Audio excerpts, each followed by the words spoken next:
Today, you will take a journey to uncover psychology secrets not taught in school. You probably already know that polygraphs can't detect lies, but we will be going way deeper than that. So watch till the end to find out why it can be good to keep narcissists close and why you shouldn't always believe what teachers say.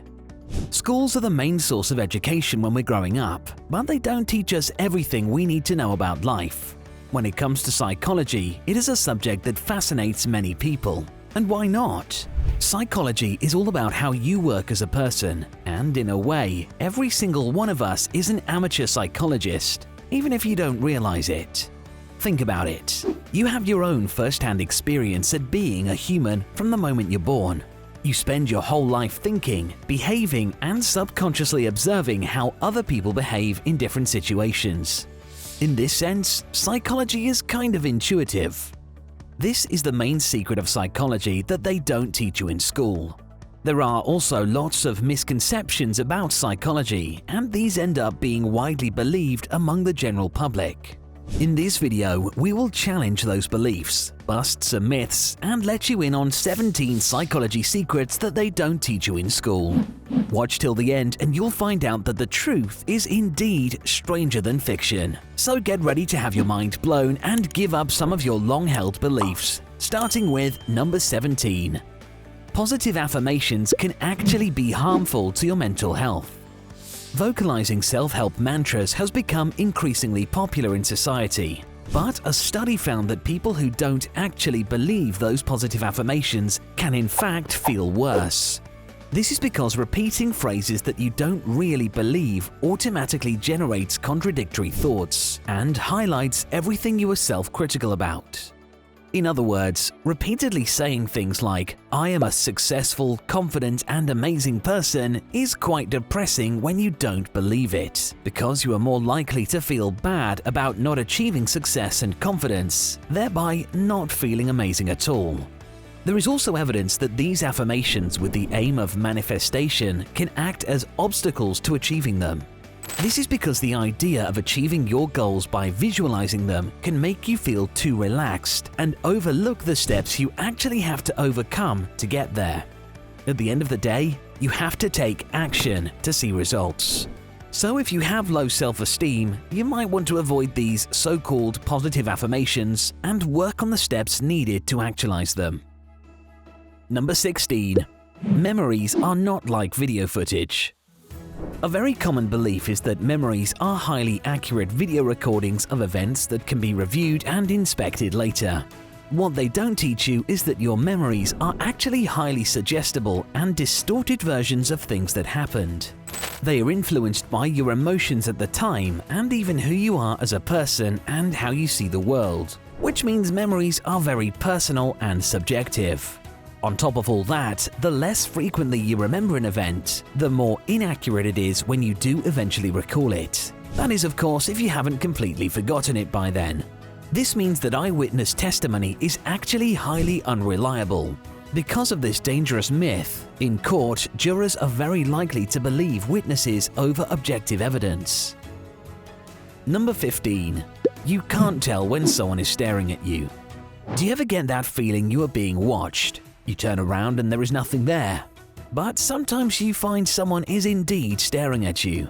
This can lead people to believe they can physically sense when they are being stared at. But controlled experiments have proven that we can't actually reliably detect whether someone is staring at us or not. But wait, what about those times someone actually was staring at you? Well, this still doesn't mean you have a sixth sense. It is most likely that you subconsciously detected them with your peripheral vision, which is wider than you realize. Number 14. Opposites don't attract. When it comes to relationships, at one point or another you have definitely been told that opposites attract. Maybe you have even seen successful couples in your life that appear to be opposites, which makes you really believe this. While there are exceptions, we are sorry to say that most of the time this is not the case. You will almost always be drawn to friends and romantic partners who are similar to you, whether that is in terms of physical appearance, personality, interests, or beliefs. Even if you are on a bus with a person refusing to pay for their ticket and delaying your journey, you will often catch the eye of another passenger and smile awkwardly or roll your eyes to acknowledge the same feeling about that shared experience. This is an example of how we make human connections, even on a small level. The first and most natural thing to do is establish common ground. Number 13. The majority of acts of domestic violence are not committed by men. It's easy to understand why the majority of people think most acts of domestic violence are committed by men on women. After all, men are responsible for more violent crimes in general, not to mention that they are usually physically bigger and stronger than women. Because of these factors, men are seen as the more obvious threat. Official statistics, however, tell a different story. Violence against men by women is a bigger problem than you might think. And statistics show that 1 in 4 men have been the victims of physical violence, rape, or stalking. This could be because acts of domestic violence by women are not perceived to be as harmful, serious, or dangerous. And often, a woman slapping a man is more normalized or even laughed at on reality TV. Compare this to the outrage from people if they saw a man doing the same to a woman. This means that instances of domestic abuse on men by women are not always classified as domestic abuse by the general public, so the victims might not even realize they have been abused. Because of this, men can feel a lot of shame and embarrassment, and these incidents are underreported. This is not to diminish the seriousness or scale of the problem of partner abuse by men towards women, but to recognize that there is also a significant, lesser-known issue of women being violent towards men too. Number 12. Bottling up your emotions might actually have some benefits. A lot of us have always been told that the best way to relieve your sadness is by letting it all out. But this kind of frequent emotional outburst is actually associated with poor health. For example, a psychological study showed that when people hit a punching bag while thinking about a person who made them angry, they were actually just made even angrier. The best way to relieve your immediate emotions is to actually take the time to calm down, collect your thoughts, and think about causes and solutions.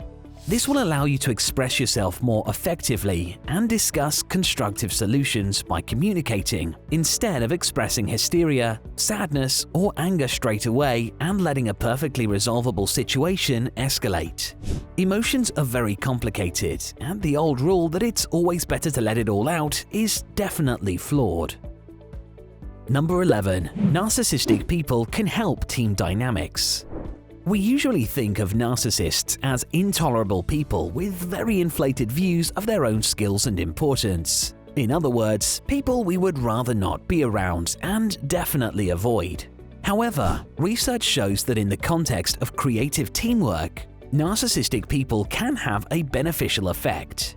In one study, when groups of 4 people were challenged to come up with new ways for a company to improve, it was the groups with 2 narcissists in their ranks who performed the best. This could be because having narcissists in your group creates healthy competition, and they are likely to be very dedicated to making the project a success. Number 10. You don't learn better when your preferred learning style is used. This is the idea that you learn better when you are taught using your own preferred method. For example, some people favor visual materials while others prefer practical tasks or simply listening. A recent survey of British teachers even found that over 96% of them believed in this principle. We're sorry to say that these teachers might be wrong. Research in psychology actually shows that people do not learn better when their preferred methods are used, and it could actually backfire because using methods people are good at means that students will not learn how to improve, correct, or compensate for the methods they are not so good at. It's like saying sensory learners should be given an odor-based curriculum, which is ridiculous and would not teach them to use other skills needed to function in the real world. Instead, the most effective method for teaching actually depends on the topic. For example, in biology or chemistry, it's better to learn using practical tasks, whereas for history, a combination of listening and visual materials are best. Number 9. Men are from Mars, women are from Venus. This is the idea that men and women communicate drastically differently and find it hard to understand each other. The truth is, yes, there are some differences brought about by social constructs. But even then, these differences are very slight and not enough to be actually meaningful. They are certainly not different enough to go as far as to use the metaphor that they are from different planets, as suggested in the book Men Are From Mars, Women Are From Venus. Women don't talk more than men either. Both sexes speak about 16,000 words a day. Number 8. Placebo treatments work even when people know they are taking a placebo. The placebo effect is a well-known phenomenon which has the amazing power to improve your symptoms when you believe you are receiving treatment. More surprising, perhaps, is the effect can still occur even when people know the medicine is a placebo. This was shown in a study involving people with irritable bowel syndrome. This is because by adding a daily action like taking a sugar pill, it feels like you are doing something medical and therefore productive. Of course, placebos won't work for every medical situation. They can't lower cholesterol or cure cancer, but they can work for conditions that are defined by self-observation symptoms, like pain, nausea, or fatigue. Number 7. Criminal profiling only works on TV. The idea that criminal profiling is a widely used method of catching criminals or solving cases is a total myth. This is an outdated method that is no longer used by police. Of course, there are some people who still believe it is useful, but in most experimental studies, professional profilers do not do significantly better than untrained people. Most of what these professionals say are just from statistics about criminals. For example, if you just guess that a serial killer is a white male, you'll be right more than 2/3 of the time just based on statistics. Criminal profiling can actually be damaging to solving cases, because focusing on these meaningless profiles can mean you ignore evidence pointing to the criminal who could be right in front of you.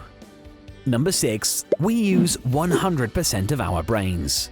People are mistakenly taught that we only use 10% of our brains, and say, imagine what we could do if we could unlock 100%. We could be superheroes. Well, we already use 100% of our brain. This has been proven using brain imaging techniques like functional magnetic resonance imaging, or fMRI, which measures brain activity while the person is performing different tasks. Using this and similar methods, researchers show that most of our brain is in use most of the time, even when a person is performing a very simple action. A lot of the brain is even active when a person is resting or sleeping.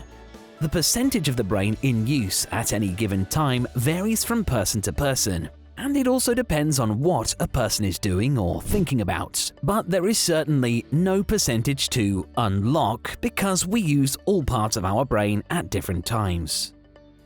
Number 5. The idea that there are right-brained and left-brained people is a myth. Like many modern myths, the myth of right-brained and left-brained people is rooted in a bit of real science. We know the right and left sides of the brain actually do specialize in different kinds of tasks, although the real division of labor is much more complex than creativity on the right and logic on the left. A normal, healthy person uses both sides of the brain, for example, using the left side to communicate and the right side to process emotions about that discussion. Although we all obviously have different personalities and talents, there's no reason to believe these differences can be explained by the dominance of one half of the brain over the other. Number 4. Personality tests may be as accurate as horoscopes, which is to say they may be meaningless. People are obsessed with boxing themselves and their friends into categories, and even people who laugh at the idea of horoscopes will place great importance on things like personality tests. The popularity of personality tests just shows our unlimited appetite for schemes that allow us to sort ourselves and our friends into types based on our emotional and intellectual characteristics. Most of these, like the seemingly scientific and credible Myers-Briggs personality test, actually have about as much scientific validity as horoscopes. When people are offered generic descriptive statements that are presented as individual descriptions of their own personalities, they are likely to accept them as meaningful and true, especially if the statements are positive. These so-called insights that are generated are both generic and flattering. After all, who would reject a description of themselves as spontaneous and intuitive, or rational and analytical?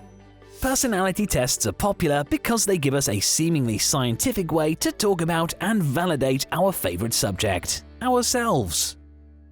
Number 3. Don't trust your gut. A lot of people in school are told that if you are unsure about your answer when you are taking a test, it's best to go with your first gut feeling. If you were one of those people, then, unfortunately, you probably got a lot of questions wrong over the years if you believed that. There are more than a staggering 60 studies which have consistently shown that students are more likely to change a wrong answer to a right one than vice versa. And students who change more answers tend to get higher test scores. So next time you have a multiple choice test or any other exam, spend some time really thinking about your answer. Number 2. Listening to Mozart does not make you automatically smarter, no matter what your teacher says. This idea has been promoted by advocates for arts education and retailers who sell special recordings of Mozart's work for infants and toddlers. Some pregnant women have even gone so far as to play Mozart recordings on headphones pressed against their bellies. And it's not hard to see how Mozart's name became associated with accelerated development. He was history's greatest child prodigy after all. But if you are hoping for a quick boost of intelligence or have spent many hours listening to his work with those hopes, then we are sorry to tell you that there is no scientific evidence for this. Research has been conducted to test the theory, and none of those studies found any benefit. Alas, the miraculous powers of Mozart's music simply extend to being remarkable classical pieces, and that in itself is no mean feat. Number 1. Your life really does flash before your eyes before you die. This is a universal saying people use to make poignant points about the meaning of life, regrets, and living your best life. It's normally used in a poetic sense, Hollywood films and literature, or to exaggerate among peers and say that you had a near-death experience, like tripping over and saying, "Gosh, my life just flashed before my eyes." But have you ever considered that this might be something that really happens? Research on those who have had real near-death experiences shows that people's life memories of emotionally intense moments really do come up and flash before their eyes, but not in chronological order as some films suggest. They found that the mind even often played tricks, and people relive their own experiences from the point of view of others who had been involved. So there you are, 17 psychology secrets that they don't teach you in school. Please leave a comment to share your favorites and any other secrets. And remember to share this video with your family and friends. They might need an intervention from all those personality quizzes. And finally, don't forget to leave a thumbs up and subscribe to our channel for more content like this.